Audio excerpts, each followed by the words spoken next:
Welcome to the South. Good evening, everyone. Welcome to the South Fulton Coalition. Tonight we have Kelvin Davis. Kelvin Davis is a candidate running for mayor who resides in District 3. Moderating with us tonight, we have Calvin Bennett. Calvin Bennett is a resident of the City of South Fulton who resides in District 5. We just wanted to go over the ground rules. We ask that the candidate refrain from inappropriate speak about other candidates and just focus on your campaign and what you plan on doing for the residents of the City of South Fulton. We also ask that our guests in the audience tonight be respectful of the candidate, be respectful of the moderators, and be just so we can have a respectful, professional meeting for tonight. So at this time, I would like to turn it over to your moderator for the evening, Mr. Calvin Bennett. Mr. Bennett, you have the floor. Thank you. Good evening. Thank you, Rashad. First off, I'd like to just once again thank the South Fulton Coalition for hosting this event, and particularly Ron Booth and Rashad for the work that you guys are doing. And thank you. And I'm gonna get right into it tonight. You know, like you introduced me, I'm a resident of District 5, so we're gonna get right into it with the candidate, Mr. Davis. And Mr. Davis, right off the bat, I'd just like for you to just introduce yourself to us. Take a couple of minutes just to tell us about who you are, where you come from, and how you wind up in South Fulton. Well, I'm a Georgia native. I spent the first 18 years of my life in Georgia, and then I joined the U.S. Navy, and from there I did 7 years active duty as a military intelligence specialist. And while I was active duty, I enrolled in Fort Valley State University, which is an HBCU in Middle Georgia, in which I finished my 4-year computer science degree and simultaneously started federal contracting with the Air Force and the Department of Defense.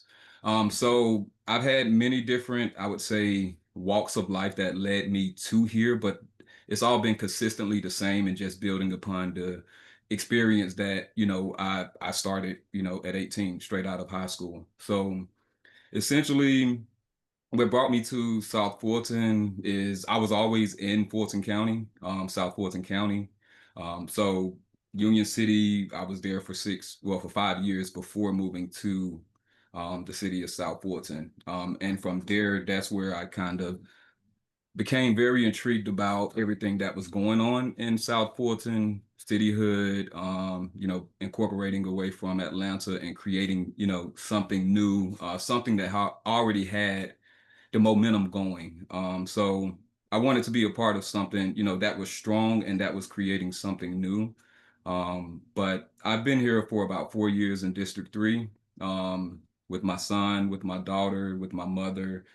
It's been home. It's going to be home for a very long time. I can't really consider another place home.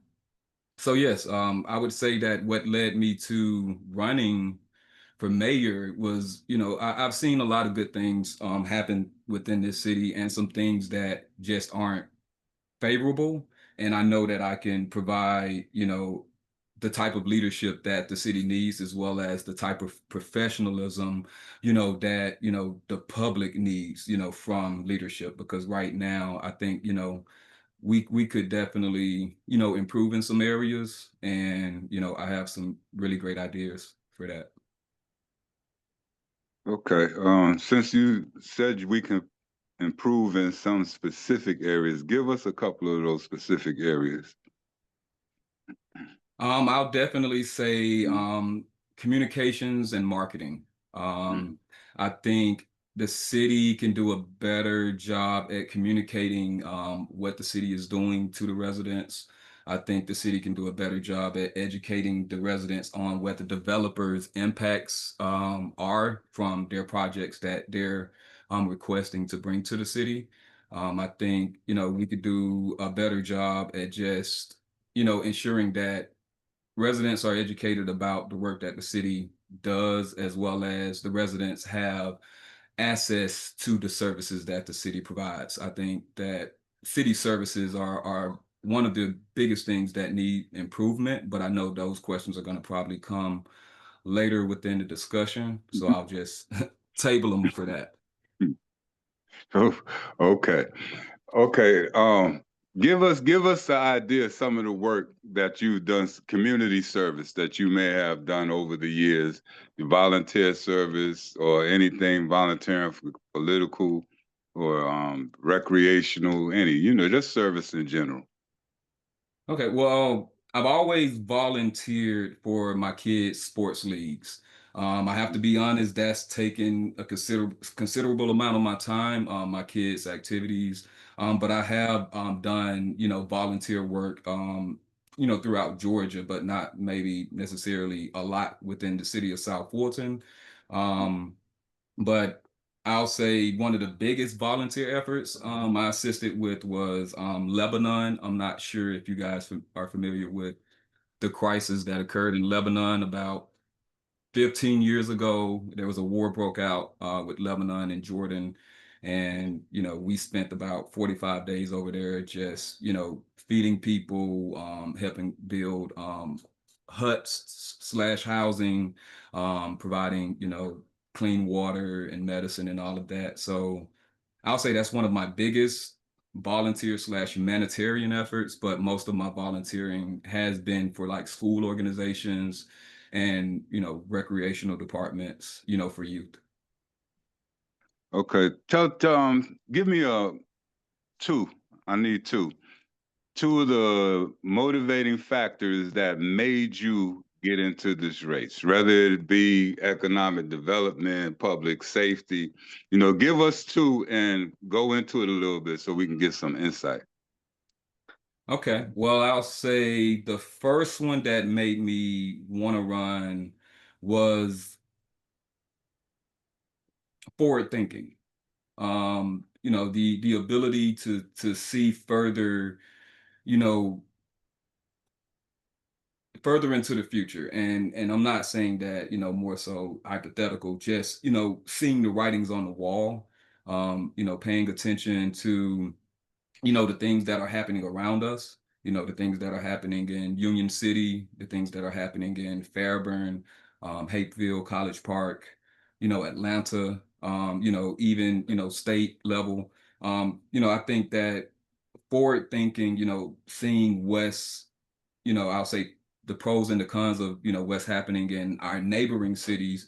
I think those are some of the biggest indicators of, what we can do better and, how we can improve. So I think that this city has a lot of potential that leadership knows we have, but leadership just may not know how to tap into.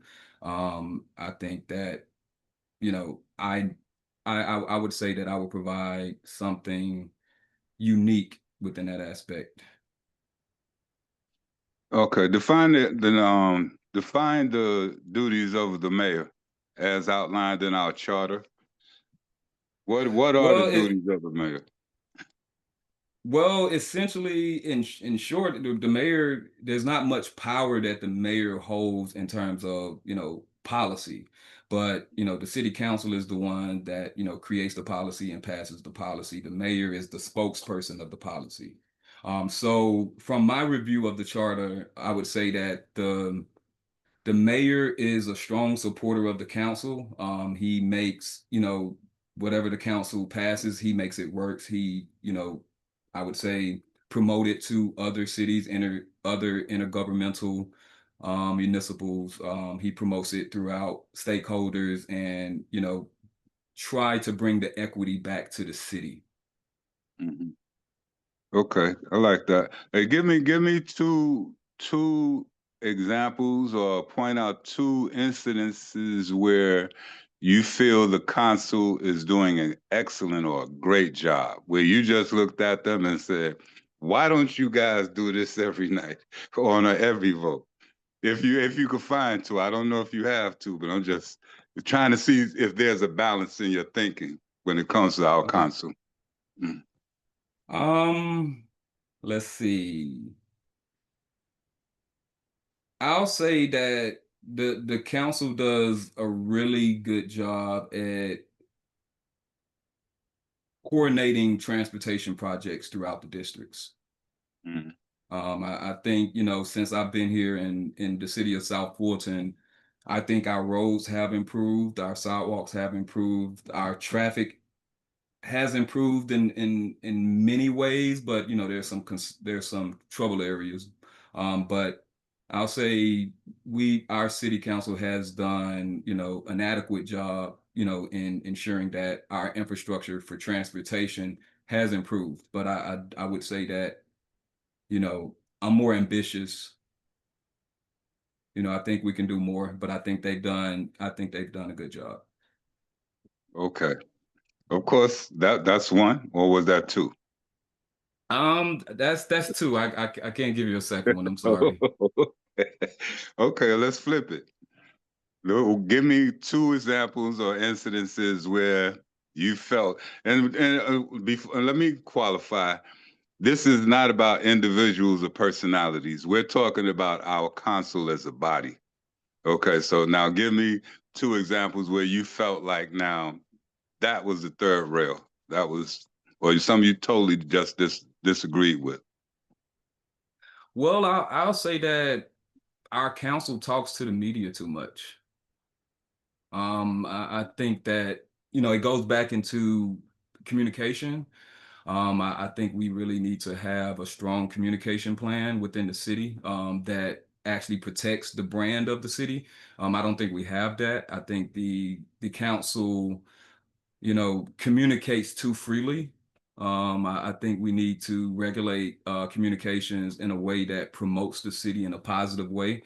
I think, a lot of the communications that our city leaders have had with the media, I think we should survey it and do a study on it, to see how we can improve moving forward. So I think communications is a sore spot to me. I feel as though communications is a sore spot. I'm glad well, not glad you made that point, but since you made that point, do you feel it would be more beneficial for the city for a communications director to be the spokesman for our city, or the mayor himself to be the spokesman for our city, and why?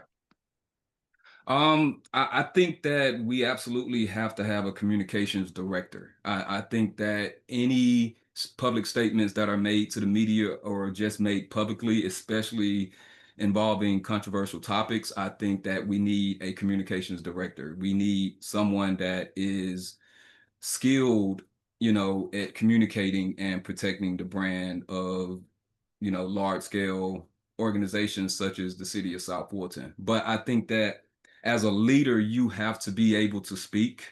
You have to be able to get in front of the camera and make public statements. But I just think there just needs to be more coordination amongst the council, the mayor, the city manager, the clerk, the attorney, and whoever coordinates communication.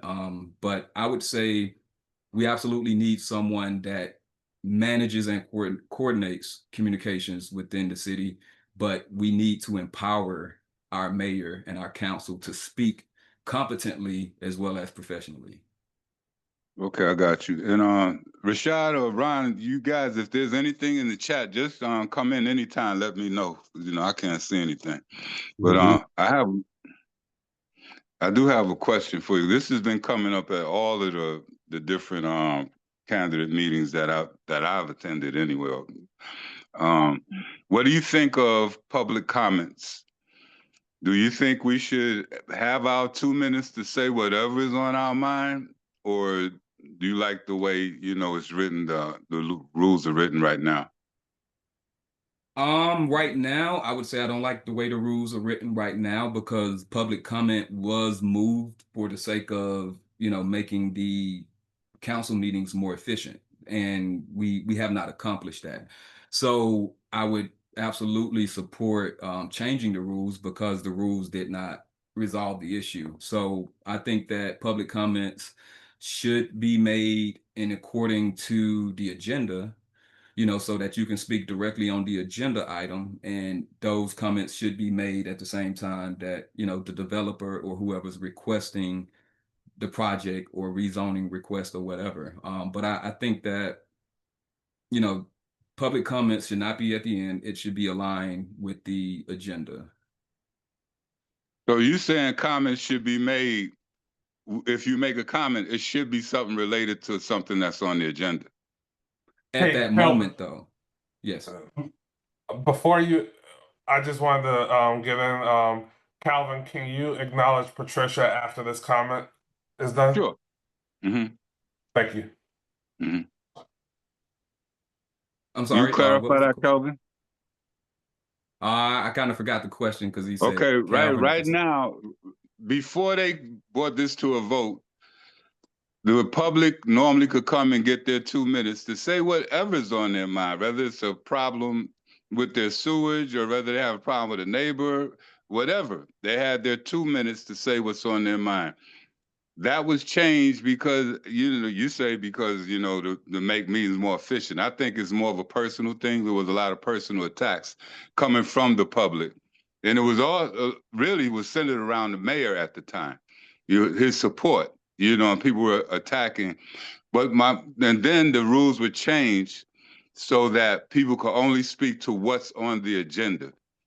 So now, if I have a problem that's not on the agenda, I don't have that right. So I'm just trying to figure out where you fall: open, free speech, or censored speech, as I call it.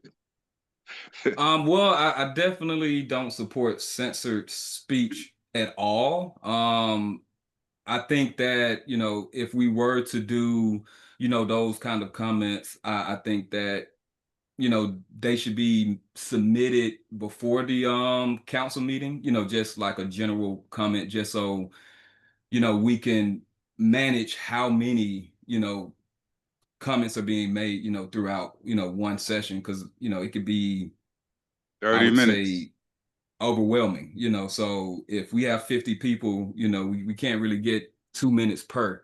So I think just registering beforehand, so that,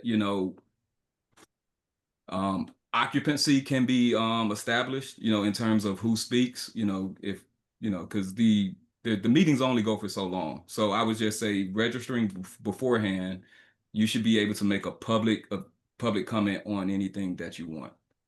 Yeah, and that's pretty much how it used to be. You come in, you give them an idea what you're going to say, because if there's a lot of people saying the same thing, they may want to cut that down.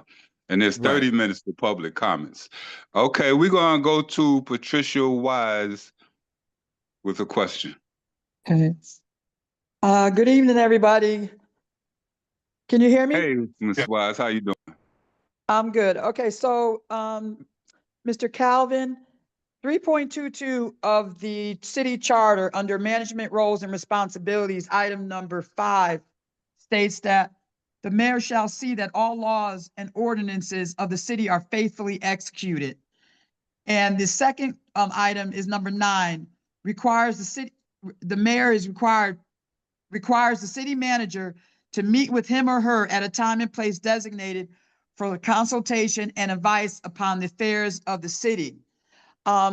With those two powers, how do you plan to be able to make the best of those two opportunities to see that the city meets its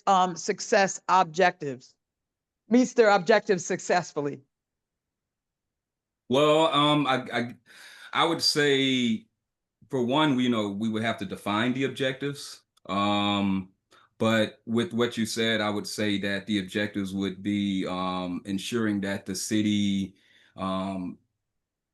operates ethically and legally, to not, expose the city, to lawsuits or to, additional oversights from, the state. So my approach to that, I know one of the big things right now is the forensic audit.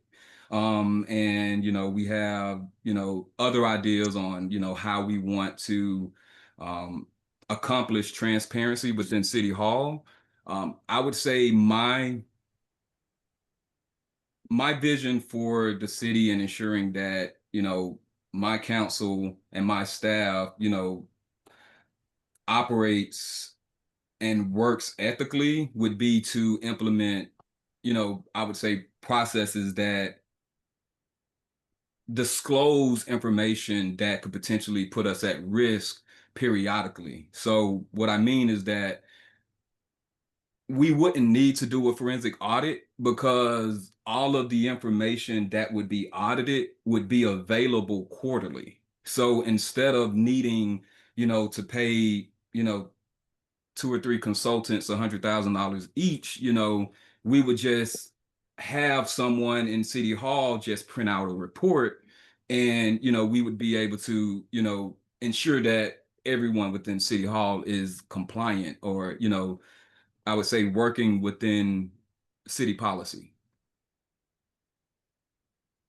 Okay, thank you. Thank you for that. And, I was trying to mention, I know that your leaderships are clear and concise because I'm prior military as well.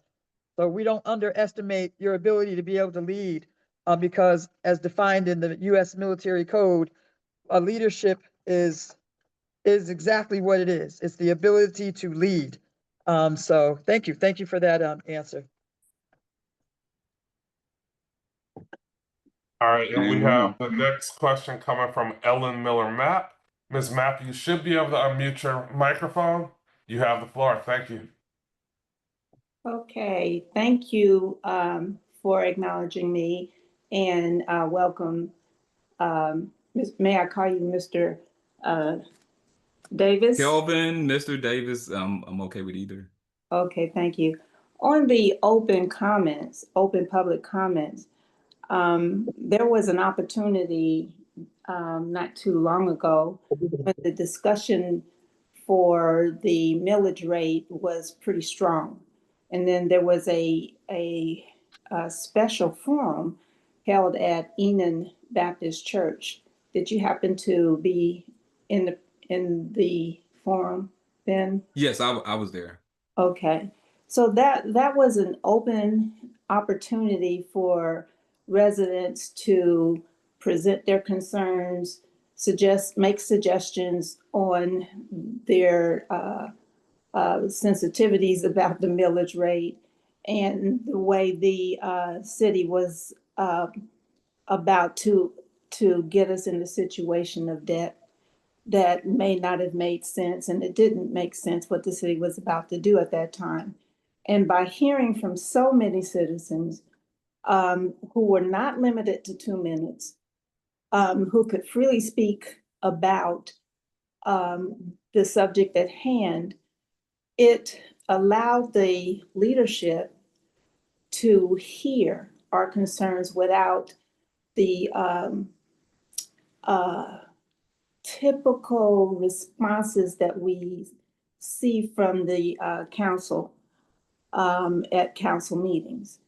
And fortunately for the citizens, those concerns that we were able to raise without limitation helped to convince the city how we actually felt about that issue. And it would be nice to have more such forums where the council can be made aware, and yourself, the mayor, if you are elected, be made aware of issues that may be a neighborhood issue that it is difficult for the residents of a particular neighborhood to take care of, because there may not have been time enough allotted to them in a regular council meeting because it wasn't on the agenda. And the council person representing them didn't come around that week or didn't have a forum that week when the issue was at hand. So the counselor may not have known about a particular issue that was becoming a greater concern for that particular neighborhood. In other words, the counselor can't make it to every corner of their district to hear from residents when a particular issue comes up strictly for that neighborhood or for the district. So having an opportunity to come and voice your concerns in an open forum, if in fact it could not be managed during a regular council meeting, for an open forum. What is your opinion on that kind of special forum held aside from a regular council meeting when it could not be handled during a council meeting? I love that question. And I fully understand what you're saying. I would say that I really like that they, I would say, organize that event, for the public to come out, well, for the residents to come out and speak, about the millage rate. I was there. It was a very emotional meeting. Many residents spoke up and spoke out. And I think that, well, I'm sure, and I know that the council heard us loud and clear. I also completed a comment card that night, but it was so many people that, were, wanting to speak, I wasn't able to get to as well as others. But I'll say that my plan for that would be any significant change or project within the city of South Fulton would be, I would create a poll, and what would happen is it'll be disseminated to the residents, in which, we would, ask if the residents would like, I would say, a special called meeting, to discuss this project. I think any project that significantly changes the landscape of South Fulton should be categorized as, a project that the residents can call a special called meeting. And I think we need to implement procedures within City Hall where residents can actually call for special meetings. And I think that we need to implement criteria in which those meetings would have to adhere to, such as, this mega warehouse that, they're trying to rezone within District 7. That's clearly, going to significantly change District 7. I think that the residents should have a procedure or a process to be able to ask, the City Hall, the leaders, to create a special call meeting so that residents can discuss it. Okay, thank you. I like you. that. Back to you, Calvin. Okay. I like that. And in keeping with what the point that Ellen brought out, is we need to keep in mind as residents, we can always call our own community meetings and invite our council leaders and our mayors to those meetings to express our feelings also. We definitely don't need permission to have our own community meetings, to have our voices heard. But let me ask you about the council, since we're talking about that. What experience do you have, or how would you approach the situation of the interaction between our council members? How would you approach that without names, without, negativity? It's we see an issue, we all see it. The council would tell us we don't believe what we see, but the news would tell us something different. There's some dissension going on a regular basis. How do you deal with something like that, stepping in there as a mayor? Well, I would say that I've dealt with, many personalities throughout my career, especially in the military and the Navy. And now, as federal contracting, I sit in some pretty powerful rooms, and those people are not the most humble. And I would say, there's quite a few people that I work with that may have, I would say, more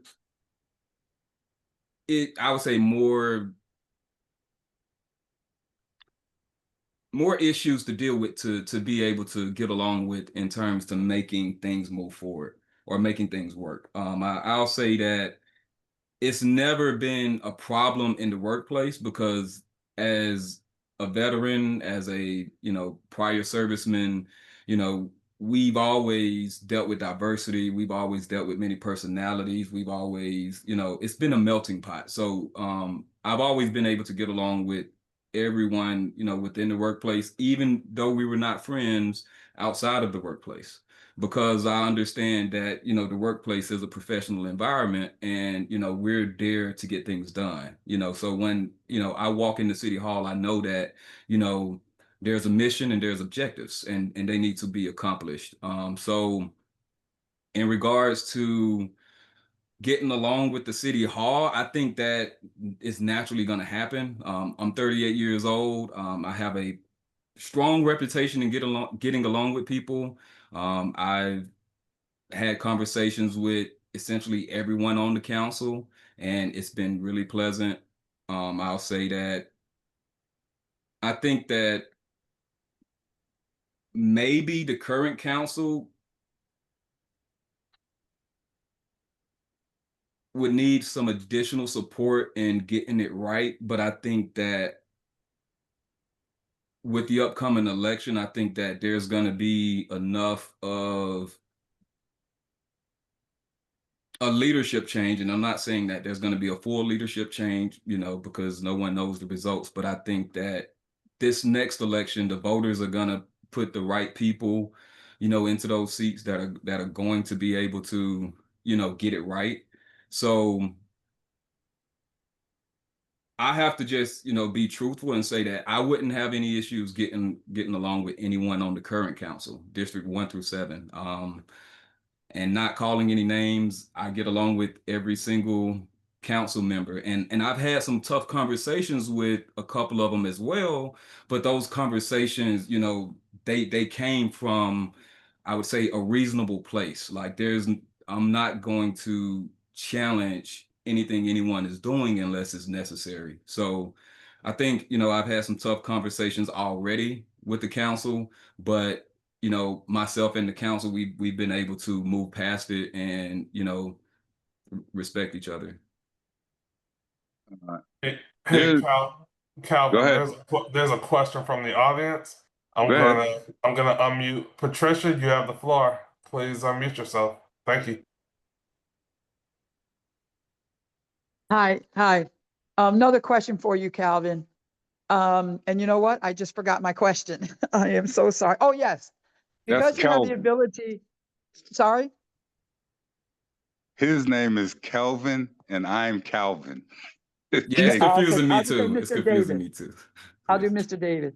Mr. Davis, since you have the ability to be able to communicate with the city manager in regards to issues in regards to the city, will you be interested and would you consider meeting with the city manager in regards to P-card spending and travel?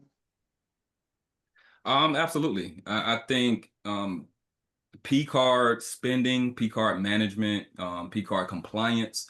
And I think the P card issue is more so a compliance issue.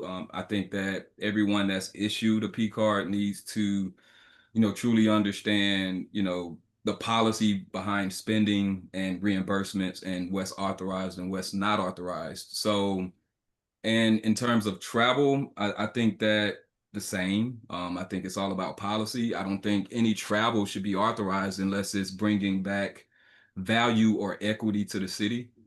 So I think that would be one of the most important meetings within my first 100 days, because if I'm to be mayor and the spokesperson for the city and the spokesperson for the policy that the city passes, I think that, P cards and travel policy will have to be effective, because it's going to take more than just myself, to get the job done. Okay, all right. Cool beans. Cool beans. You got a follow-up, Pat? I'll raise my hand again, let someone else. I got to formulate my question. All right, All right. Calvin. Mr. Bennett, I have a question for Mr. Davis. Okay. All right, so Mr. Davis, thinking about your own P card that you may have through your employer, are there some best practices that you see at your employer that could benefit the city? And then if there are any, how would you work with the city manager to implement those? Absolutely. I've looked at the policy and I've noticed some discrepancies within the policy. Within most organizations or companies that I've supported, I've always had uh, a travel card, a government travel card. I guess that would be the equivalent of a P card. And that's just required for the job because, the job can take you to other places. So in order, to have a confident spending policy for the P card, I think that there needs to be a policy on, requesting, bigger purchases. I know that there's a policy for like, okay, if there's a $5,000 purchase, it needs to be routed through the city manager. But I think that maybe needs to be codified.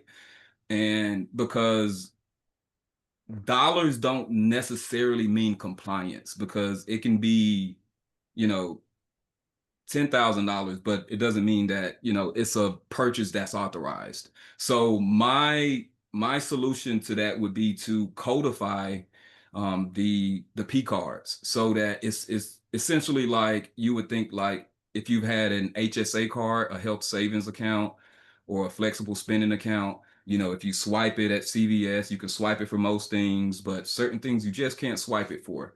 I think the P card should be codified to where it works the same way. Also, I think that traveling in terms of getting approvals, I think that there needs to be an official request that's initiated by, if I'm traveling, I would request, to the city manager to take this trip. And if I'm taking this trip, I would also create the itinerary before any dollars are spent. So I would know how much my plane costs. I would know how much my rental car costs. I would know how much my food and meals, my gas, all of that. So that way, once the city manager, approves my trip, we would already know how much I'm going to spend, at least or around how much I'm going to spend. So that way things are better managed. And then once I return from the trip, I should submit a trip report. So after every trip, I should submit a trip report that basically states what I did on the trip and what I accomplished and how it helps the city. And if those things are not done, I don't think the travel should be authorized. All right, I thank you for agree. that. I agree Uh, 100% with your answer, man. I just feel like requisitions should be put in anyway for travel. It's not like these people got, where they're traveling every day to go do jobs. I don't get it, but I like your answer on that one. You had another one, Rashad? Yeah, we actually got three people Let it from the go. audience. So I'm going to unmute Miss Harvey. Miss Harvey, you should be able to unmute yourself. You have the floor. Thank you very much. Good evening. Good evening. Mr. Kelvin, I agree with your last statement. Also, I've also stated in other meetings that there should be a three-tiered system. It needs to be established to authorize big charges. So one person wouldn't have all the power to do that. Mhm. That's how you can control that situation with the spending of the P cards and for whatever reason. A three-tiered, if not four-tiered system of authorizations. Also, I wanted to ask Mr. iPhone 5 Earl McCarthy's question on the chat. What do you see as the top three priorities for the city of South Fulton over the next 4 years? I would say transforming public services. That's number one. Number two, I would say transforming senior services. I think that we have to think of public services and we also have to think of senior services, which is an extension of public services. But I think that, seniors just need, a little more touch. So I would say public services and senior services. And three, I would say infrastructure. I think we need to smartly plan our infrastructure because most cities outside of Atlanta has already overdeveloped, and we have a lot of undeveloped land, and there's a lot of developers salivating over our city. So it really concerns me when I hear leaders say no one wants to come to our city, and I just simply don't agree with that. If that was true, our population would not be rising every year. And developers would not be coming here asking for um, rezoning requests because, the project within District 7, that is a huge project. So to say people don't want to come here, I understand it's a warehouse. We don't want a warehouse. And, we need leaders that could attract, better businesses, but, that's a more complex resolution. That's going to require syncing up with the Urban Development Authority as well as the South Fulton Development Authority. It's not just something the mayor can do. It's not just something the council can do. It's just going to take a really collaborative effort, between, the departments and the authorities that we've created, to get these things done. Well, now, when you say senior services, exactly what do you mean? Well, senior services and aging services. So essentially, when people are, transitioning into um senior citizenship and needing access to more resources that they've worked for all of their lives, such as Medicare, Medicaid, Social Security, and helping them establish transportation to and from their appointments and all of that, navigating the paperwork, navigating technology. I think technology is a huge thing that's plaguing the senior community.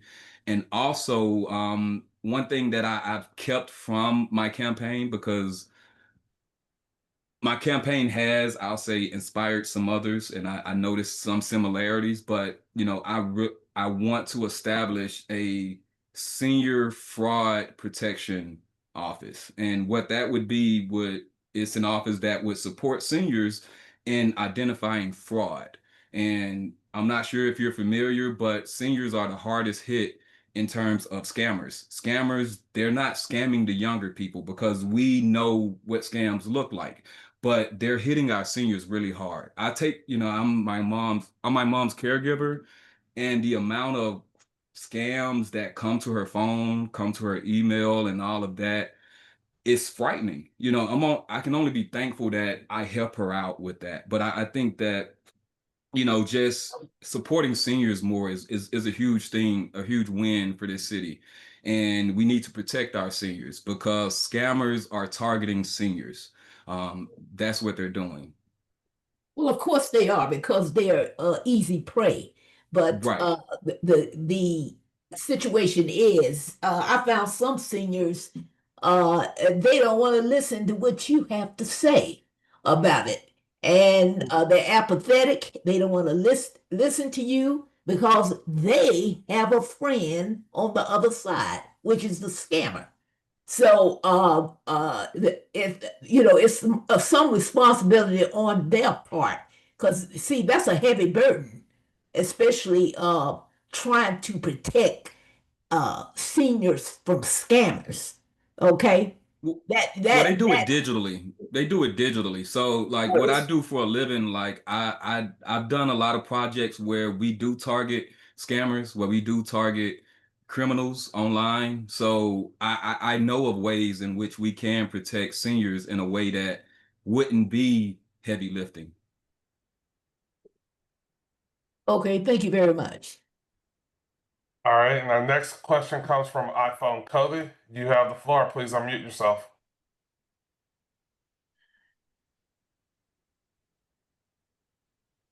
iPhone Cody, if you can hear me, please unmute yourself. You have the floor. Yes, I can hear you. Hey, good evening. Hey, I have a question. I know that the city manager's contract is coming up to end, I think in either March or either May. If elected, would you allow the residents to, help you decide on whether, we should renew the city manager's contract, or would it just be, automatically renewed? Because I know prior, the current mayor, he was like, he stated that, he would allow the residents and employees to like help, choose the city manager. So I'm just want to know what your thoughts are about that. Well, I'll say that I'm not intelligent on the legal aspect of that. So I think what the mayor said, it sounds good, but I'm not sure how legal that is. But I will say that um, I would want, the public to support the city manager as well as a new city manager.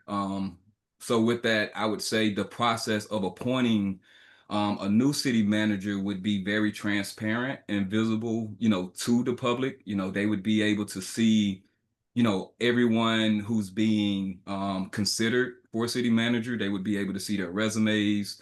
They would be able to see their accomplishments, their credentials, so that they can know that it was a fair process in selecting the city manager.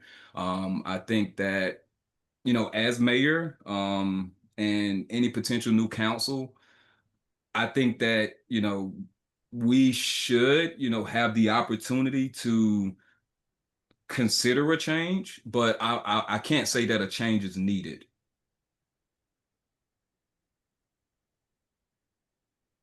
All right. Now we'll move over to the next question, which is from Ms. Danielle Kennedy.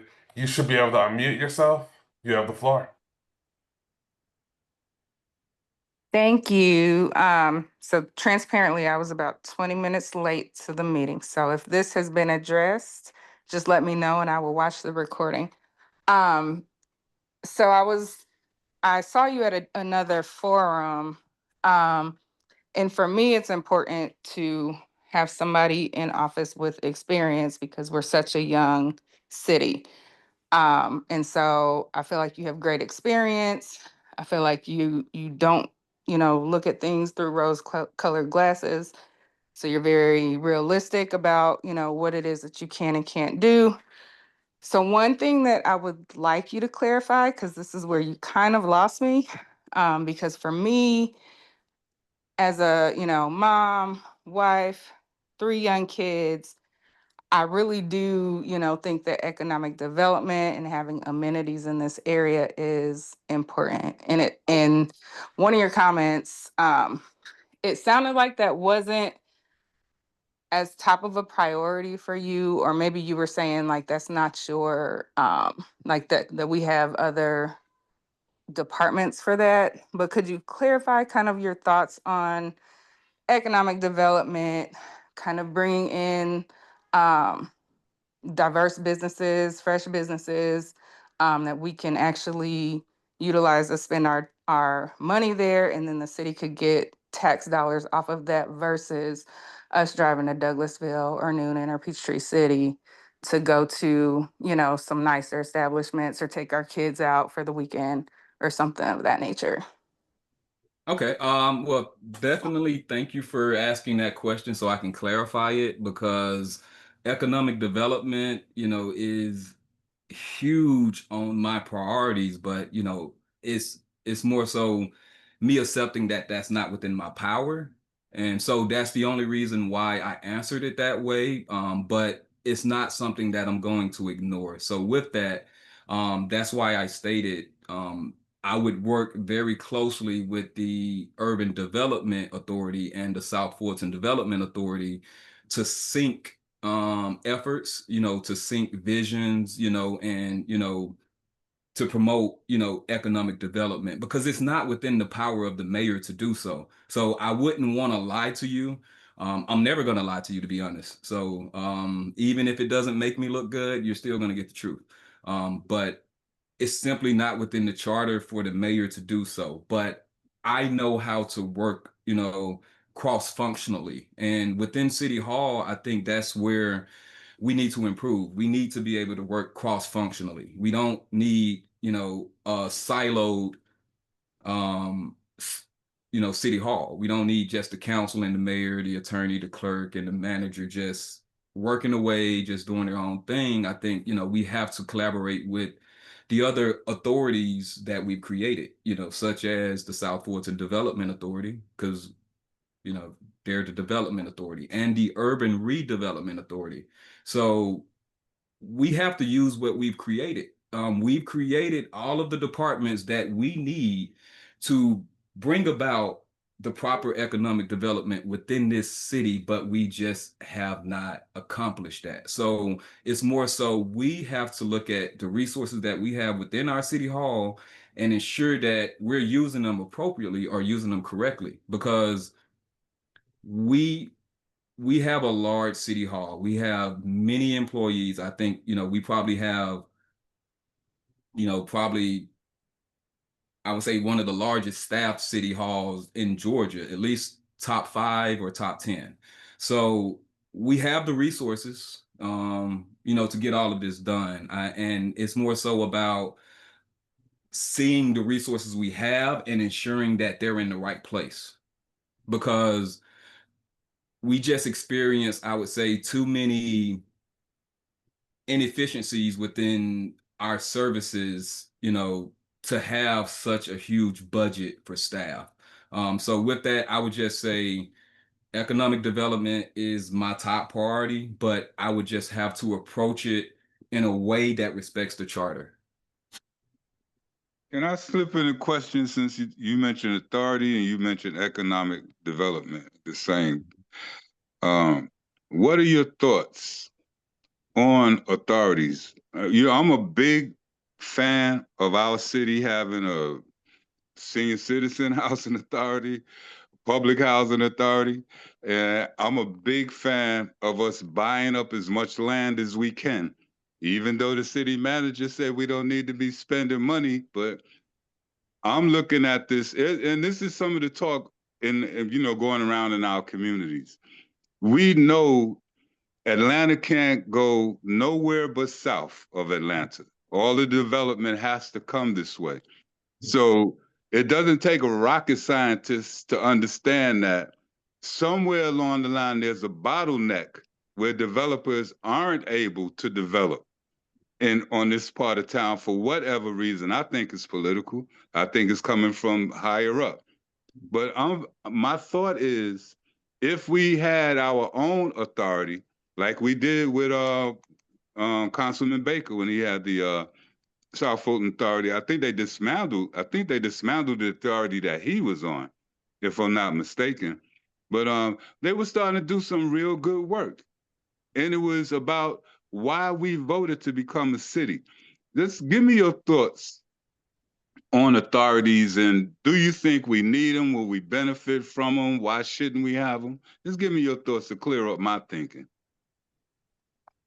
Well, I have a love-hate for authorities. I love authorities because they help hold leaders accountable. But I'll say I hate authorities because authorities means that leaders aren't doing their jobs. So if we're creating, housing authorities, that's because we're having too many housing issues. If we're creating senior authorities, that's because our seniors are not getting served. So we're creating all of these different authorities because we're not doing our job. So I'll say I have a love-hate relationship with authorities. I think they're necessary, but I hate having to create them because it usually means something isn't working. Yeah, exactly. Like, we don't have senior housing in our city. I mean, we got a couple of private entities, but I'm talking about if I was to go down today, I'm a senior citizen and couldn't afford, to stay in this house. Right off the rip, I don't know what my life would be like. I would have to obviously depend on Fulton County or my family, which both of those situations are scary.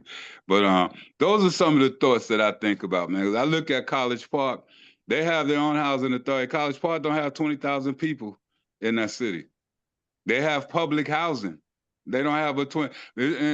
I believe it's just one of the ways that you can at least guarantee that a segment of your population, you have control over their environmental, well-being. But that's just my Well, thoughts, you know. 100%. And you have to have a housing authority though. Like I think that's a bare minimum of any city. I think, a lot of other authorities, they're just, indicators of failures. Mm-hmm. Gotcha. I'm sorry, Rashad. I just jumped in there. He was talking about authorities. I just wanted to get that in. Oh, no problem. You I had thought it another was question? appropriate. All right, so the next question is from Patricia. You should be able to unmute yourself. You have the floor. Miss Patricia, you should be able to unmute yourself now. Yes. Okay. Hold on just a second. I'm sorry.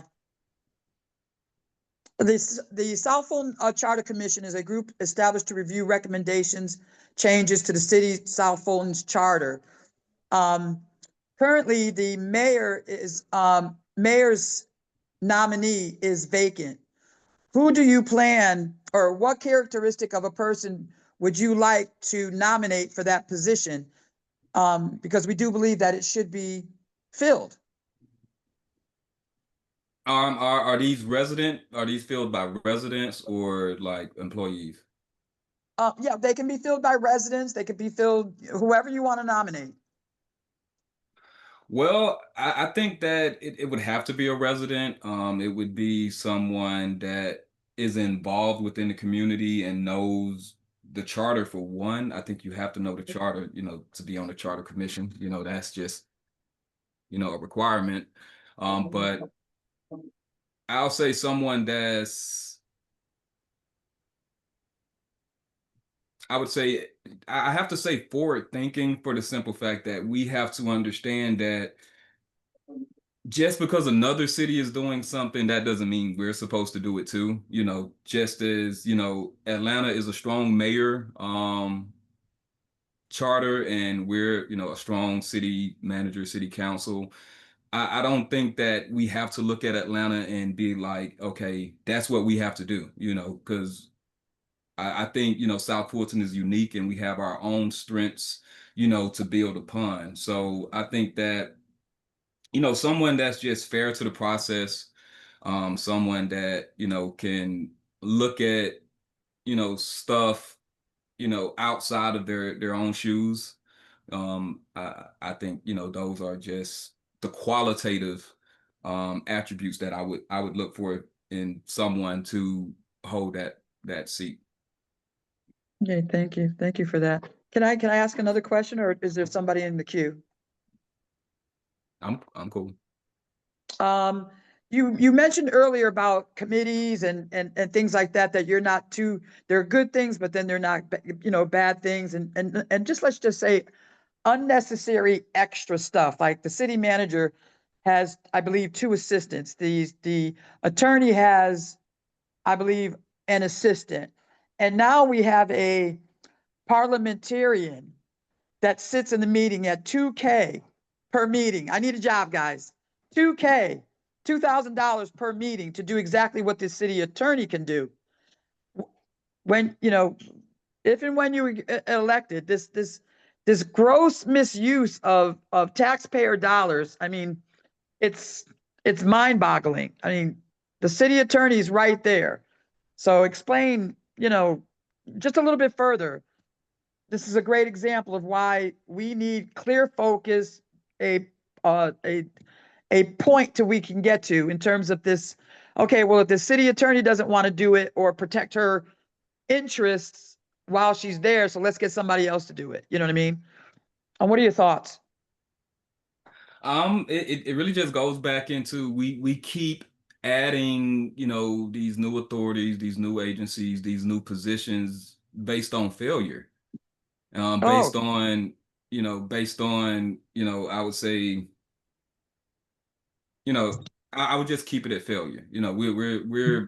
We're paying for failure. That's essentially what we're doing, because any authority that we stand up still costs money. it still costs money. And then if we stand up an additional authority, we're exposing the city to additional lawsuits, to additional risks, because now we have additional representation for the city. So that's why I say I have a love-hate relationship, because I love them because they hold people accountable, but they usually mean there's failure. And I'm not a fan of how the city has just thrown money at failure and then has claimed to have done a good job. So yeah, I would say that's my position on it. Yeah, that's great. Thank you. That's exactly what I was hoping to get in terms of an answer. Because when you talk about failure, that's exactly how it's addressed. Something in the milk ain't clean. We don't want to clean it, so we're gonna put something in it to kind of divert the dirtiness of it. You know what I mean? So yeah, great. Right. Thank you for that answer. Thank you. I just have to make one correction. My authorities are independent, bro. Housing authorities, they're independent. That's the whole one of the purposes of setting up an authority. They're separate. Even though the city council or the mayor, they will elect people to sit on the board of the authority, but the authority is independent of itself. I'm sorry, Rashad. All right, Mr. Davis, I did have another question for you. What has your experience been with the open records process for the city of South Fulton? Have you did the open records request? And if so, can you describe what that experience has been like for you receiving those records? I've done, actually at this point, I've done quite a few open records requests with the city of South Fulton. My first open records request was responded to within a week. It was an open records request about parks, and I was responded to with a $1,300 invoice. So needless to say, I didn't continue requesting, the record. But after that, I'll say I submitted at least 4 more open records requests. My last one was submitted in August. I want to say around August 20th. And out of the additional 4 open records requests, I have not received a single one. So I would say that it's been a very unpleasant experience. The policy in which the city clerk responded to it wasn't adhered to, and it's just a process that's broken. I'm not sure if it's intentionally broken or it's just broken. But open records requests within the city of South Fulton, I think it's a broken system, and I don't know why. I don't know the root cause of it, but I think that there's something terribly wrong with open records. All right, do you have any thoughts for how you would? Do you have any thoughts for improving that process? Oh, absolutely. Well, I think the process. I think the process is good. I really think that the process is good. I just think that they're not providing the records. So I think that there would probably need to be a bi-weekly sync up meeting between the city clerk, the city attorney, the city manager, at least, in managing and handling, I would say open records requests that are outside of the policy window. So the policy is, we're supposed to be responded to, I want to say 3 days. Correct me if I'm wrong. And after 3 days were to pass, I think that those open records should be moved to, I would say, a report that says that, these are out of compliant open records. So the city manager, the city clerk, and the city attorney would use their assistants that we pay nicely, to resolve these items. And I just think that the the managers of open records, they need to sync up more. They need to meet more and resolve open records requests with priority. I don't think that open records requests are being approached with any type of priority, and that's how I would, go about it, by creating, a bi-weekly sync up or a weekly sync up meeting where the city clerk, the city manager, and the city attorney, basically go over all of the open records requests that are out of compliance. Thank you for that. Now we have a question from iPhone Cody. You should be able to unmute yourself. Hey, I just want to say, if you did become mayor, you definitely would want to check out that open records process. I'm a former employee. I worked in finance, and a lot of times, what he was saying, they would give a exaggerated cost to. I mean, this is what I think. I would think, they would give exaggerated costs to, the open records files because, for instance, the finance files, they was in the boxes in this closet, and I know I used to hate to go in that closet. We didn't know it was in that closet, so I think that would be something you would really need to look into because, like I said, is they don't know what's in there. So Right. that would And be and also I would, I would lead a really strong effort to digitize everything in City Hall. Because if everything is digital, it's easier to get and provide to people. right. And Like somebody, why there's would we be charged? Because it would take so much time for us to try to look for it. We didn't know what was in there. So, right. sometimes the cost would be exaggerated, to keep you from wanting to ask for the open record. Right.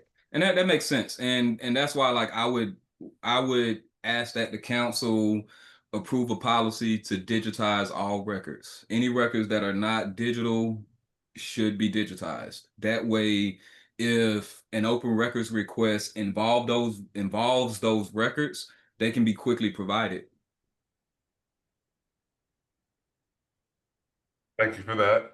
Now, we have some questions in the chat. 1 second, let me get to it. I'm gonna turn it back to you, Calvin, while I locate these questions. Let's stay with city operations. There's been a lot of turnover in with our city employees. Some have even described it as a toxic work environment. And I don't know how true none of this stuff is. I just know we've been hearing it over a few months. And I don't have any concerns about your intelligence and your leadership. I see you have all of those skills, and especially with your military background and your professional background. My concerns about our city is the personnel interaction between individuals. There just seem to be something that's just so off. How would you approach trying to set a new tone, to city government or management, starting with the city manager on down? I'm not talking about the council. I'm talking about daily operations of the city. What would you do to try to straighten that ship, to address some of the rumors about working in for our city? Well, I'll say that I think that a lot of those rumors and bad press comes from conduct. Like, the conduct of employees, the conduct of, maybe elected leaders, supervising those employees or maybe just asking them to do things. I would say that the city needs a strong training program that provides training for conduct. But like every job that I've worked for, one of the first onboarding trainings that I've taken was code of conduct. So any organization that I've worked for, I have to take an entire training that establishes the code of conduct in which I'm to adhere to in the workplace. And these are annual trainings. So everyone company wide would do this training.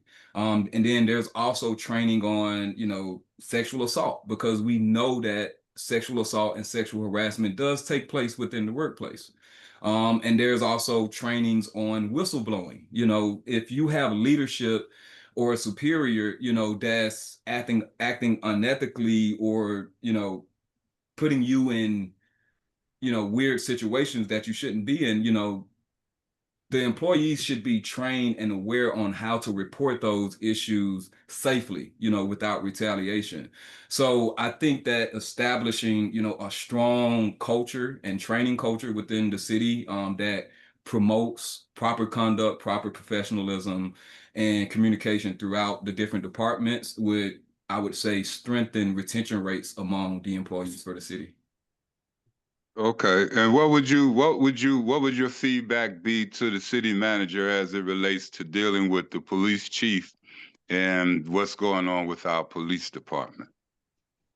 Well, I think in terms of the police chief, I think the allegations are pretty concerning. So I don't think an operational review goes far enough, into ensuring that we're finding what's wrong within our city, police department, as well as, we're fixing it. We're resolving the issue. I don't think the allegations are operational, So I think that, it needs to be expanded upon. The investigation needs to be expanded upon so that our chief can come back to work and do his job, or we could seek other options. Well, you good, Kevin. I'm gonna have to give it to you. You're good. I'm gonna go into the area that you probably this is your strong point here. Data centers. Tell us your thoughts about how you feel about where we are with data centers today, how the vote went down on the council, and where you think we should go, what we should do about it moving forward, if we could do anything about it. Well, I don't think we could do anything about the ones they've already approved. Right. But as I stated within my first 100 days policy on my website, I don't think we should approve another data center within the city of South Fulton until we assess all of the warehouse space that we have within the city of South Fulton. I think that we have a lot of empty warehouses, meaning there's no tenants in them. There's not much different between a warehouse and a data center. Mm. There's not much difference. The only difference is, the data center isn't going to have trucks, driving in all the time. The data center probably isn't going to have cars because it doesn't really need people. And that's what I really want people to understand, that, these data centers are more than just buildings with servers. These data centers are disrupting America. Like America, these data centers are disrupting jobs. They're disrupting the workforce. So bringing data centers into the city and doing so aggressively, I think that we're exposing the city to a lot of risks, especially in the current climate that we're in. I also want people to understand that data centers are also military targets. That's infrastructure. So if we were to enter some type of crisis or conflict or whatever, the places with the most data centers are going to be the biggest targets. And that scares me, being a resident of the city of South Fulton. I've commissioned 3 data centers myself with the U.S. Air Force. I'll build any, well, I would help build any data center that my job helps to pay me, but I would never support a data center coming to the city of South Fulton. Okay. You got anything, Rashad? Yes, I do. There's a question from the chat that says, how would you ensure that the South Fulton Police Department supports community policing efforts and builds trust with residents? I love that you asked that question. I actually have an open records request with the city in regards to that because I'm sure most of us are aware now that we're building a new police precinct and a fire training station. Um, so police presence and community engagement are a huge um, those can be really good wins for the city and for our police department. So I think that you know if we were to go move forward with this $113 million project, I think we have to look at keeping the current police precincts that we have open, because right now we have 4 police precincts. I want people to be fully aware that we have 4 police precincts distributed throughout the city of South Fulton. And if we were to move forward with the project as is, we would be moving down to 1 police precinct. So I don't think that would help um, community engagement. I think that we should keep the 4 precincts open that we have. I think that we should have a police precinct within every district. And I think, those district precincts would, you know, have, weekly, monthly events or whatever, community engagement events, so that they can really get to know the people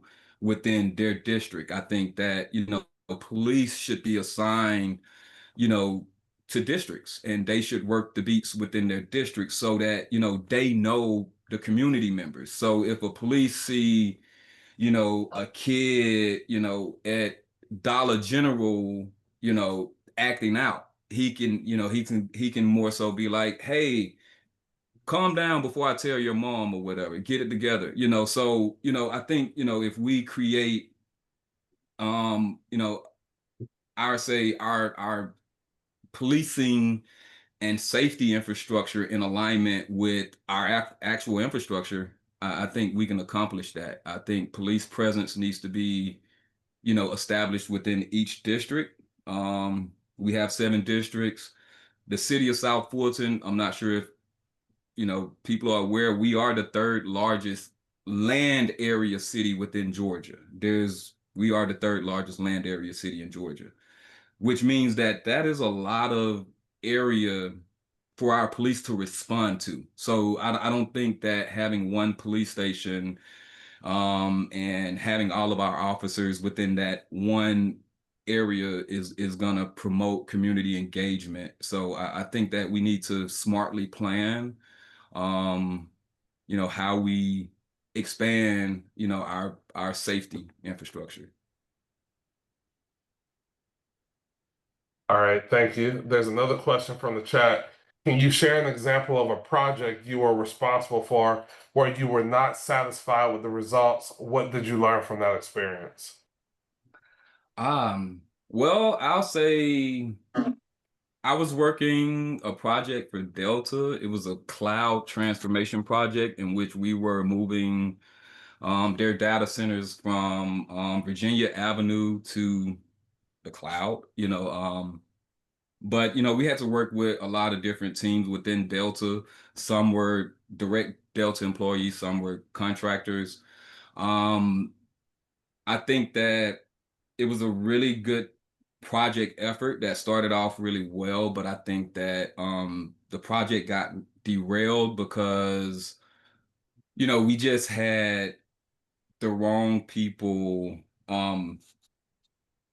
leading, to be honest. But it was a position where I wasn't in charge, and every position I've had, I have not been in charge, but I've been in charge enough, but this was a position where I just had to, you know, act within my role, because that's one thing I'm always going to do. I'm going to act within the role, just like as mayor, I'm going to act within the charter.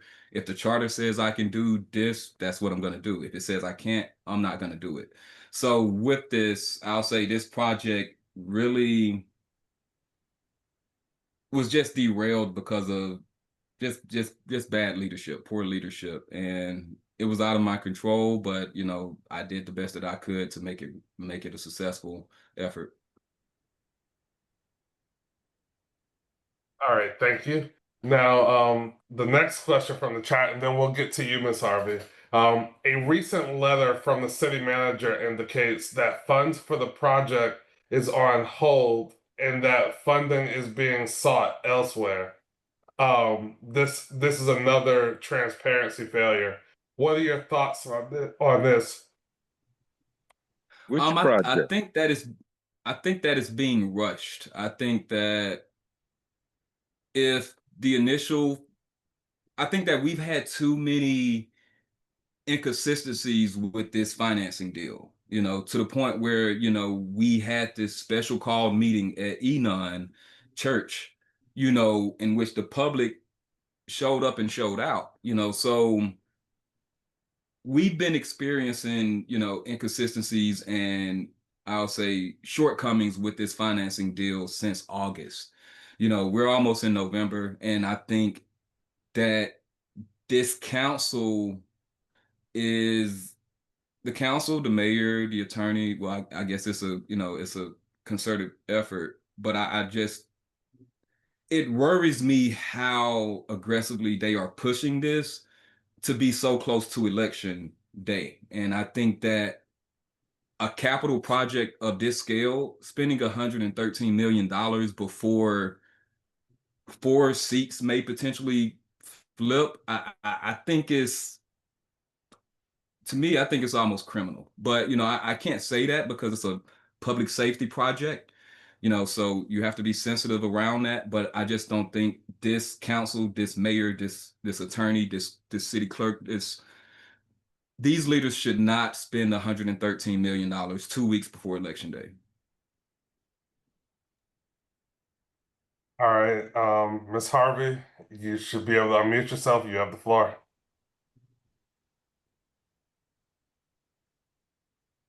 Ms. Harvey? Oh, I'm sorry, can you hear me? Yes. Okay, thank you. Well, I just want to make a comment about the data centers. Mr.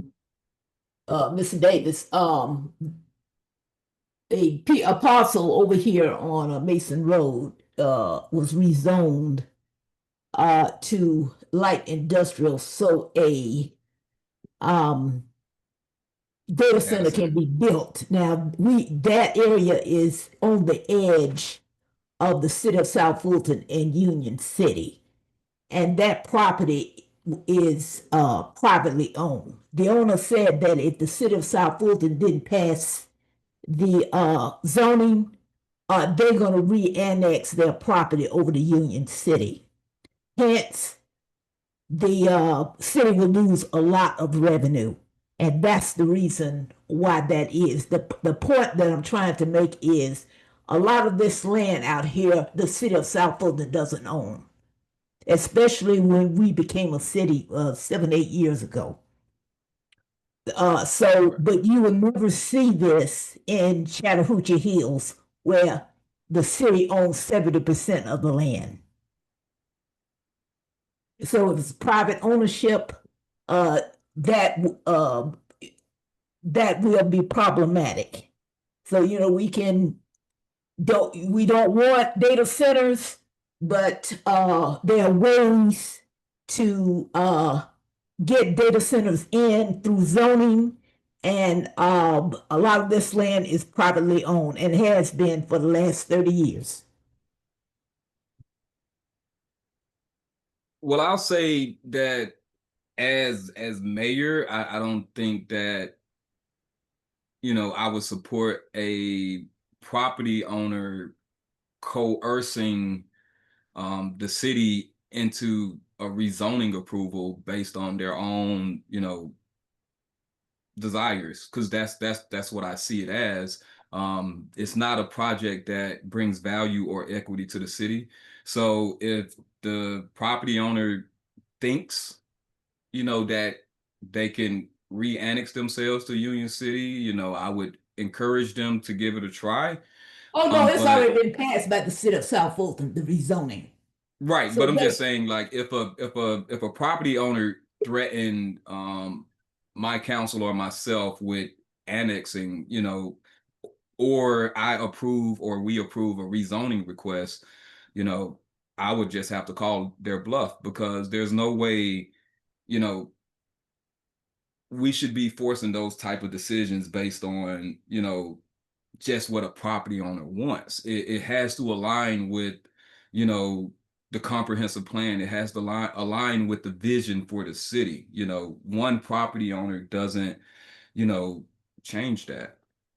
oh, well, it was rezoned to light industrial. Right. So, Just hypothetically and that, speaking, though, that, that was within the comprehensive plan. right. So, it's gonna be built. So what I'm Oh, yes, saying, yes. yeah, we can he and haw about data centers and warehouses and that sort of thing. But if we don't have control of the land or whatever the case may be, it's something else that's gonna happen, and it has. Uh, and I do agree with you about data centers being a hit for the military. Uh, I had at the meeting, I kind of asked that question um, when Councilwoman Willis gave her talk about that at her meeting. I was afraid of that, but of course, you had your experts in there and that sort of thing. That could happen. So what? But then the question is, what are we going to do about it after it happens? Okay, thank you. I'm finished. All right, thank you for that. Now, the next question comes from Brandon Eads. Please unmute yourself. You have the floor. Hey, good evening, Mr. Kelvin. How are you? I'm well in yourself. Doing pretty well, pretty well. I first want to say thank you for, taking the time out to speak with us today. These meetings have been very instrumental in helping people to decide, who they want to be the next mayor. And thank you for also putting your name in the race. I do believe that more of our age group needs to get out and be more politically engaged in what's going on in our community. But just hypothetically, let's just say you don't win this mayorship. Would you consider taking on another role such as council? Um, I've been asked that question many times. I don't think I would consider being council, simply because I have a citywide vision. Um, I would probably honestly consider being an employee before council, because I would want to help the city as a whole versus a silo or a segment of the city. So if I'm not elected, I know a lot of candidates won't say that, but I'm okay with saying that because everything is God's plan. I still, will support the city of South Fulton, and my mission will still be the city of South Fulton. Got it. And thank you for that. Um, just my opinion, and I think a lot of people have had this similar opinion of the mayor. I just feel like the council individually has more power and influence within the city than the mayor. Just off of experience, I think, they have a lot of influence in what happens in the city, and the mayor just doesn't have that same capability. I do see the both sides of it. I think the mayor has the influence, like you mentioned, on citywide initiatives and stuff like that, and be in the face of what the council is wanting. But as far as implementing real change, I think that definitely comes from the city council. But again, thank you for your questions. I mean, your answers for those questions. All right. And I'll also add,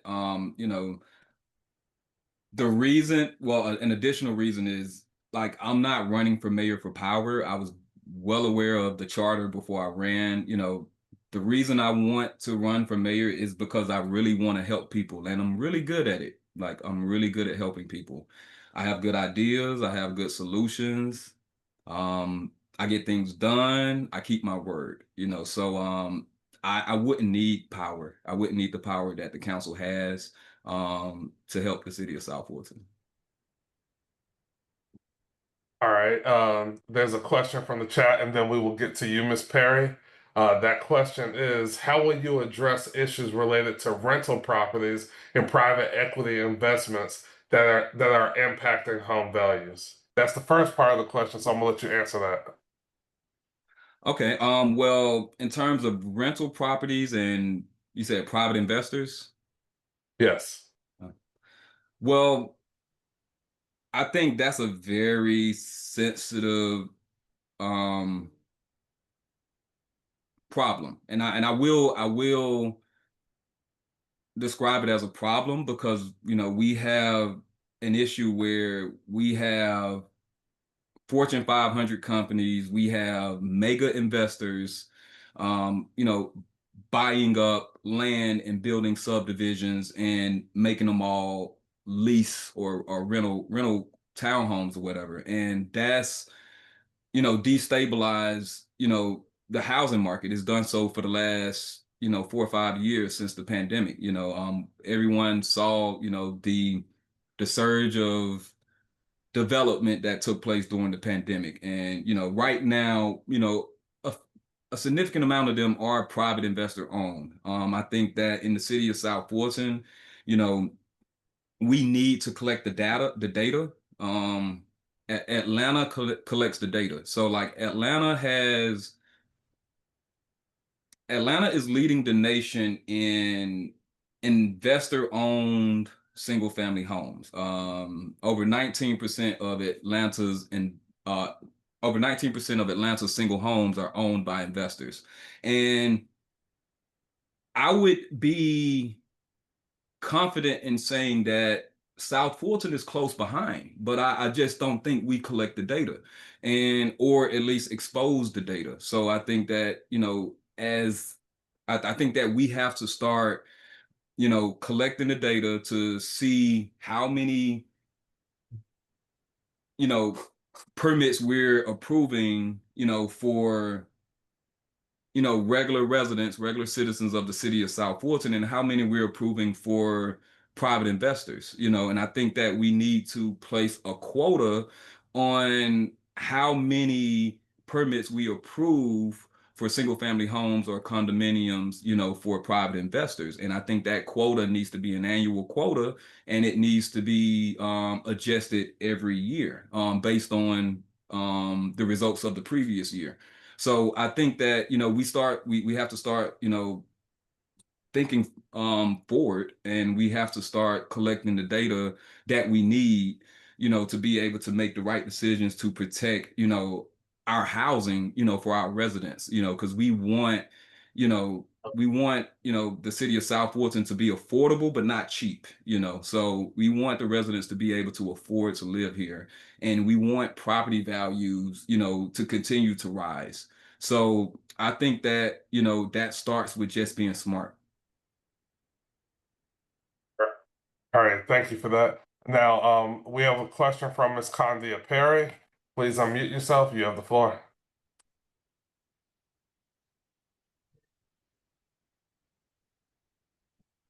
And while we wait for Ms. Perry to unmute herself, Mr. Davis, are you okay to go over a little bit, maybe 20 Yes. minutes? All right, thank you. Ms. Perry, please unmute yourself. You have the floor. Okay, thank you. I had the hardest time unmuting myself. So, Kelvin, thank you. Like many have said, thank you for taking the time out to speak with us this evening. And again, I'll tell everybody, this South Fulton Coalition has been an eye-opener for me, and it's really helped me. It's really stopped me really from doing my early voting, because it's helped me to see some of the candidates in a different light. So saying that, I was on one of these and there were questions being asked. And so I was talking to someone who's not the campaign manager, but pretty close to the campaign manager. And one of the things they told me offline was, judging by some of the questions, and I'm saying tonight, some people are disillusioned as to what the mayor can and cannot do. So with that in mind, can you realistically set an expectation, or can you set a realistic expectation as far as what we can, if you're elected mayor, what we can expect for you to do, and what you really just like, you don't expect me to do this or that, or, if that makes any sense at all. Right. And I don't know if it's even fair to even ask that question, but I had to ask. It's a fair question. Every question is fair. That's what I truly believe. I agree with everything that, you said. I think that's why I built my campaign the way that I built it. I'm not sure, if you've researched it any, but my entire campaign is built within the current charter. So everything that is on my website, everything I've said at the forums, everything I've said tonight, everything I promise is built within the charter, because I operate within the rules. I follow rules because I work for the federal government, and if you don't follow the rules, they'll be escorting you out the building. So I'll say that, please, look at my platform, but I'm gonna give you a thorough answer, because you deserve that, and that's what this forum is for. But in regards to that, I know everyone wants economic development. But unfortunately, that's not within my power. But, I know how to collaborate with, the authorities, that have the power to do so. And I do have strong connections within many industries, many Fortune 500 companies. And, you know, these are people that, I can contact, for almost anything, and, start conversations. So, but I know that I can use those connections with the South Fulton Development Authority, as well as, well, I think the Urban Redevelopment Authority, the Urban Development Authority or something. That may be no longer. I'll have to fact check that one. But with that, I would just have to work with, the authorities that we have. But in regards to my power, I would essentially, my entire campaign is about opportunity. And when I say opportunity, is opportunity for housing, affordable housing. It's going to be opportunity for workforce development. It's going to be, opportunity for many different things that I know will serve the city of South Fulton well, things that the residents will see true value on. I do have, plans for guaranteed income plans, and it will not use city funds. And, it is it's a proven, it's a proven, um, test case. That's what I'll say. Well, guaranteed income, Ms. Harvey, that's just more so where you receive a guaranteed amount a month, but you're going to provide services for that particular income. So my plan is to implement guaranteed income programs for the city of South Fulton. That is going to be, of course, need based, and allow people in the city of South Fulton to work, to do small gigs and, earn additional income that would be provided towards their housing. So it would, aid, affordable living, as well as, employment, efforts as well. Okay, thank you. All right, Ms. Harvey, you have the floor. Please unmute yourself. Thank you very much. I want to go back to the private equity question that I think Mr. iPhone number 5 had mentioned. And let me just say this. There are 4 homes that are being built over in my area. One's finished. It's been sitting there for the last 3 months. They're building 2 others, about 3,000 square footage with garages, very nice homes. I guess they'll finish those within the next 2 or 3 months, and then they have another one. Very modern house, nice. They're gonna finish up with probably within the next few months. Now, one is just sitting, and I talked to the builders over there, and they told me all of these homes were built by investors to rent out. We're seeing a lot of this, and we're also seeing it in California after the fires in the Palisades and that other area. And the investors are coming in and buying up the lots because the wealthy people that had those homes, they don't want to rebuild because it's going to be too expensive.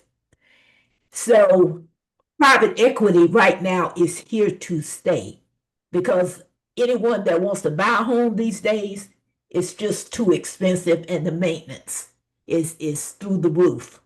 So we're going to see more of that.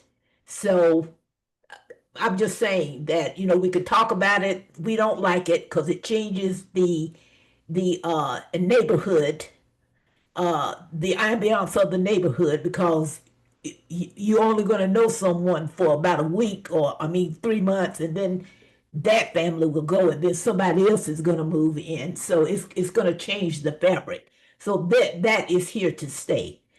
That's all I want to say about it. Thank you. All right, thank you. Can I ask a question about that topic right quick? Kelvin, what do you think about the idea? Because I don't know. This is just something that kind of popped in my head while I was listening to you guys talk about private investors. What do you think about the idea of the city having an additional tax for private investors, private property owners, for investors within our city limits? Is that legal? Well, I don't know if you know or not. Is that legal or is that not? Is that an option that we could look at? Because I know this probably is a state thing, but I'm just, just running thoughts through my head on how we could tackle this problem. Well, I think that, it absolutely has to be looked at legally. But I think there's opportunity legally, to at least ease, the burden of investor-owned properties. And I like the idea of, additional taxes on investor-owned properties, but I think that, we may have to, take it a bit further and, establish criteria for the investor-owned properties. I don't think that we should initially just tax them more just because they're investors, because, we don't want to do things that, alienate investors. We want people to invest within our community, but we just want to make it fair and to where they're not just coming into our city just having their way. So with that, I'll say that, I think investor properties should fall within a different tax code or tax provision or whatever, Sure. But the rate would be the same as all residents unless the investor doesn't do 12-month leases. So that means that this investor is maybe doing short-term stays, is doing Airbnb. So if that's the type of investor, they would be taxed higher because you're going to be having families coming in, people coming in multiple times a week, multiple times a month. That's a significant burden on a subdivision or on a neighborhood. So I think that, the operations of the private investor matters. If they're investing in homes and they're doing 12-month leases and more, I think we shouldn't punish them because it's essentially an apartment. But if you're doing short stays where people can stay for 1 day, 3 days, I think you absolutely should be taxed differently. I also think there should be a cap. You own a certain number of properties within a area. I think that's where you should really start being penalized, discouraged from building. But thanks for your thoughts, man. All Rashad? right. Yes. So Calvin, I'm sorry, Mr. Davis. When you're on social media, there seems to be a lot of commentary about just replace everybody. get rid of everybody. Make the case for get rid of everybody or don't get rid of everybody. What are your thoughts on that? Make the case for both or choose one? Whichever one you believe in. Well, I can't, I'm not, I wouldn't feel comfortable saying get rid of everybody. I just feel comfortable in saying research the candidates and vote for the person that you feel is the right person to lead your district or your city. I think that, you know, we can make our city work with the voters' decision in November 4th. Okay. All right. Thank you for that. Back to you, Calvin. Well, I mean, I'm pretty much Kelvin. I'll say this to you, man. You come across as honest. You know, well thought of. You got your stuff together. You know, I just wish you the best of luck, man. I wish you the best of luck. I don't think we can go wrong. You know, if you were to, you know, pull this out. And I'll just say that, and I'm gonna piggyback what Candia said earlier.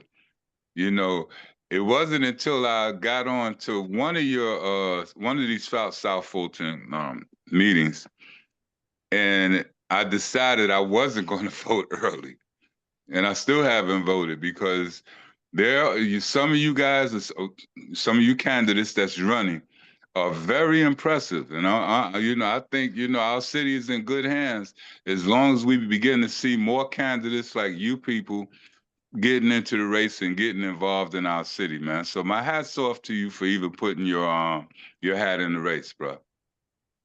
Thanks. All right. We have two questions. We'll go to Ella Miller Map, then we'll go to Miss Kennedy. Miss Map, you should be able to unmute yourself. You have the floor. Okay, I think I am muted. I hear you. Okay, good. Mr. Davis, I want to go back to what you said early on about senior services and housing authority. I feel very strongly about supporting seniors. And that one kind of piqued my interest, and glad to hear that you care. Would you be interested in setting up an aging services division that will keep all of that in one package, that would work to help you build a housing authority and a service that would encompass all things seniors, healthcare, supportive services, anything that will help them live life a little easier. And through those services that would be generated through various grants, other government opportunities and resources, whether it be through Fulton County or federal, state and federal.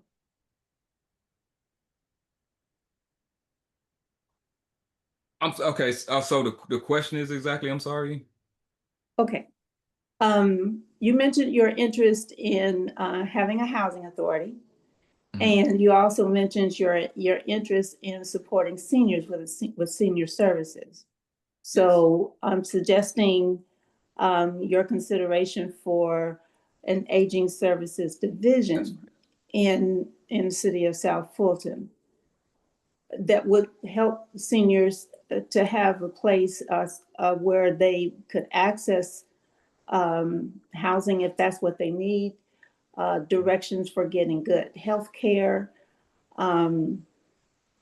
just direct them to every resource that's available, and the city can help access that resource through Fulton County, the state of Georgia, other grants, private resources, the federal grant opportunities. There's a lot of resources out there that the city can tap into. Absolutely, absolutely. I do support, establishing, aging services division, for the city of South Fulton. I've actually already been in development of the operational model for serving seniors. And it's pretty close to being done. I'm actually working with another nonprofit on it. But it includes everything that you said, in terms of, helping seniors just get everything done within just one place. Yes, And, and it captures, you know, before residents become seniors, because, it's going to capture, when residents turn 50. So it's going to start, educating them on, public health things that they should be concerned about, as well as administrative things they should be preparing for, for senior citizenship. So just putting it on their radar, like, hey, these services are available within the city or within this nonprofit organization. And once, the time comes, for you to transition into seniorhood, these resources are here to streamline the whole experience. very good. And I just want to add to that, that division could also help families learn what to expect. It's not something that you can read a book about, Right. because every experience is different. So there's so many ways that an aging services division can benefit the seniors and their families. Agreed, 100%. Thank you. All right, thank you so much for that. And we are running low on time. We're going to get these last two questions from Danielle Kennedy and then Miss Teresa. So, Miss Kennedy, you should be able to unmute yourself. You have the floor. Thank you so much again for taking the time and going over. These forums have been very, very instrumental in helping us as voters, because like I said, the 2-minute answer is not giving me what I need when there's 9, 10, 11 candidates running. So thank you again for doing this. My question is just if you could just reiterate your plan to unite all of the councils under a single vision, because I think my dilemma in even determining who I'm voting for council is maybe this person, I like this person because I do feel like they've been good for the district, but have they been good for the city? And how could you help to eliminate that dilemma for voters where, they may have, be prioritizing their district, but then the city, suffers, or their constituents may love them in their district, but then they get into a council meeting and just for lack of a better term, embarrass us in their representation. So how could you just kind of unify the council so we don't feel like we're running 7 different small cities? Well, I think that in order to unify the council, the council really needs to have expanded responsibilities. And when I say that, I think each council member represents only one district is, I would say it's a crutch. I think it's become a crutch within our city. I think that each council should represent a district, and each council should be an alternate for a district. So District 7 should, also maybe be an alternate for District 1, or, District 6 can be an alternate for District 2.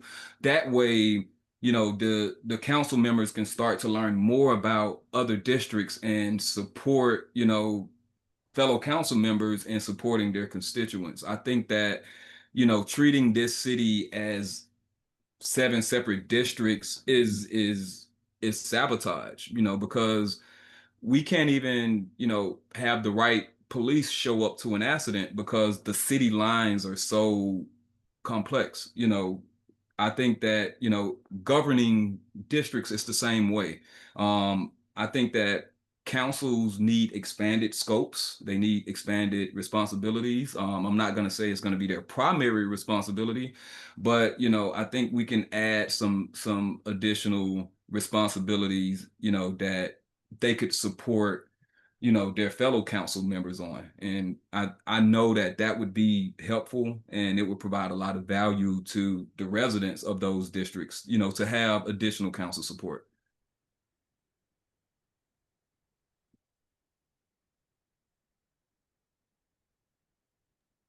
Good That's all. answer. I like that idea.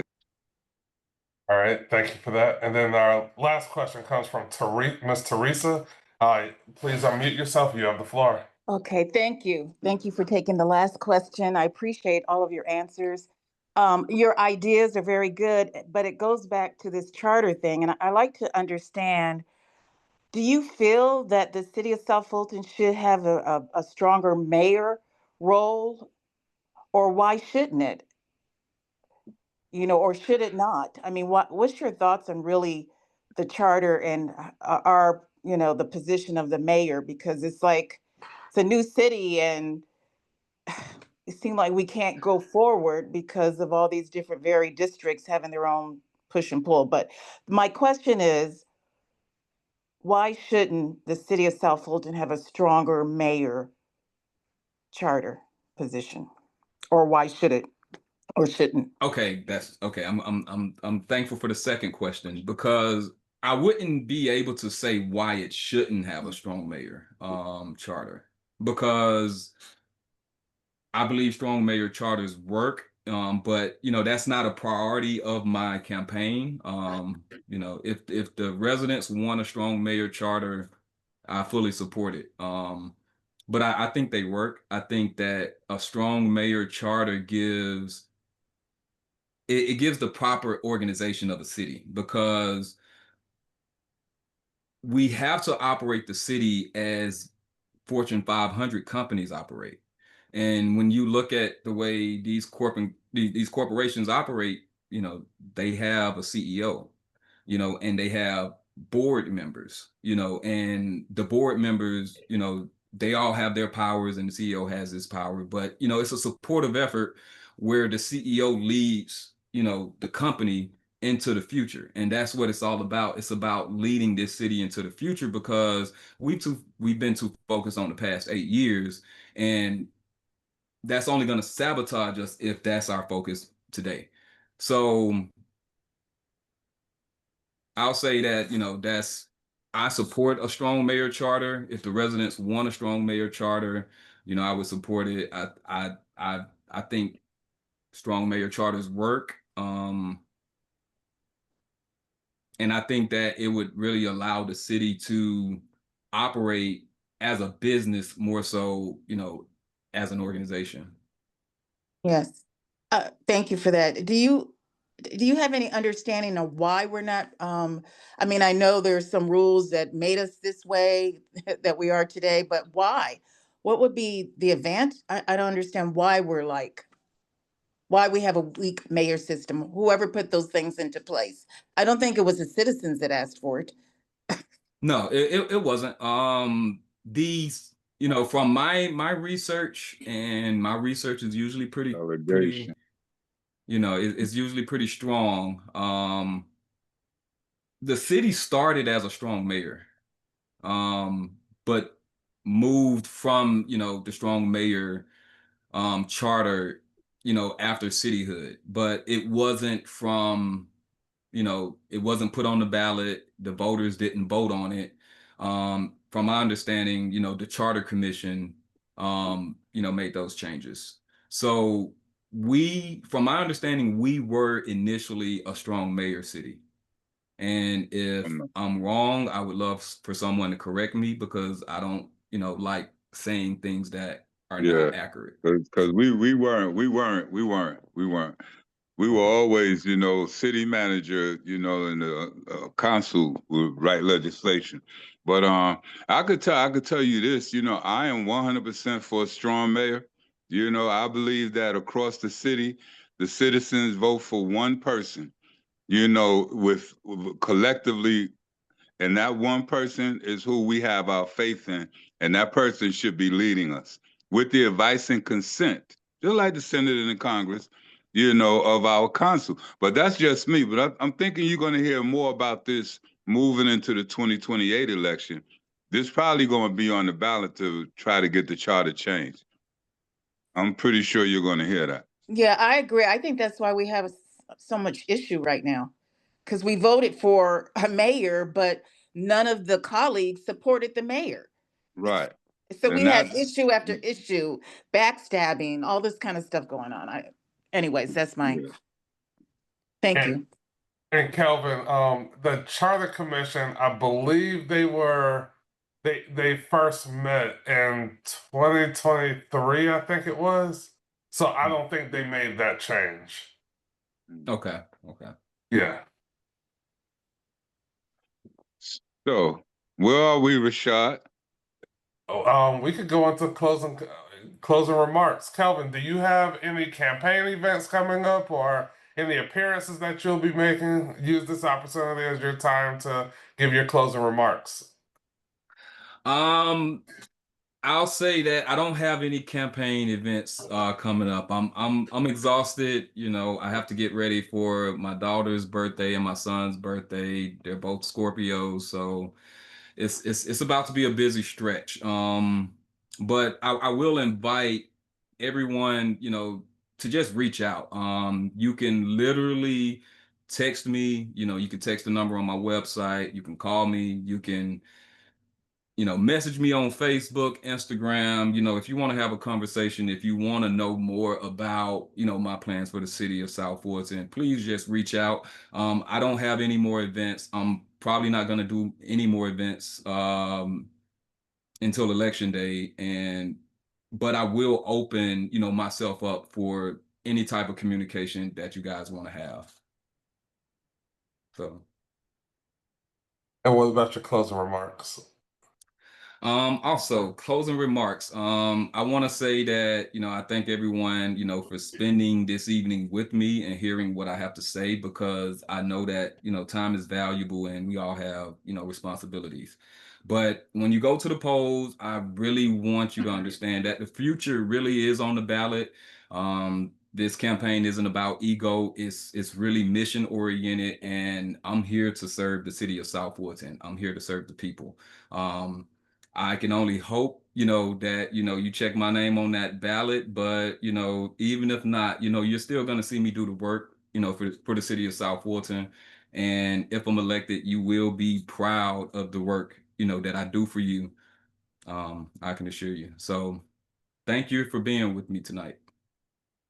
All right, thank you. And as far as the South Fulton Coalition goes, we want to thank you, Mr. Bennett, as well as you, Mr. Davis.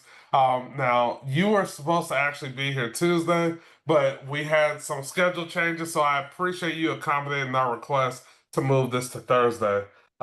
We did receive a request to do one of these forums for the Public Service Commission. So we are working on that at this time. And on the 27th, we will be back, and that's with Senate District 35. We're going to start that race. And the first one is going to be with Jaha Howard, and that's going to be on the 27th. And we will publish the links and the flyer and all of that good stuff. So that's the first one that we'll be doing, but we will be doing all of the candidates for Senate District 35 who agree to participate. So that's all I have for everybody. This is actually the last of the mayor's race for the city of South Fulton. So please make sure you go and vote. Early voting ends October 31st, and election day is November the 4th. So everyone, I just want to thank everyone that bared with us, and we actually had to do 25 of these at 2 hours apiece. So I just want to thank the community, thank all of the moderators, thank all of the candidates, because I know it's been a stretch. So again, everybody, thank you, and everybody have a good night.